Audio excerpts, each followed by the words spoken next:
aja kalah karo sampean boyong pusaka telu. Nek sampean kalah karo Bagong kula sing boyong. Lho. Oh, lah kewanen bocah iki kewanen ucape. Ora mbok pikir dhisik, wis tak pikir, Mbak. Wis tak pikir. Aku ngerti kowe nggo Kurawa to, kowe gleleng nggo Kurawa. Kowe iki nek dhewe ya ming cekutas, cekutis.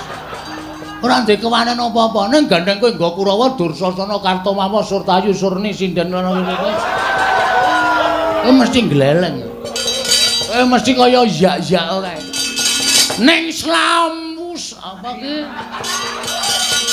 Sasuwene urip Bagong iki dilalah kok ora wedi karo Kurawa. Ayo kruyun. Kruyun. Bagong aja gawe dak-dakan ning pasulayan. Sampeyan meneng mboten? Kene ana sing ngisru-ngisru leh kula nesu, ora nyawang sapa-sapa. Amuk kabeh.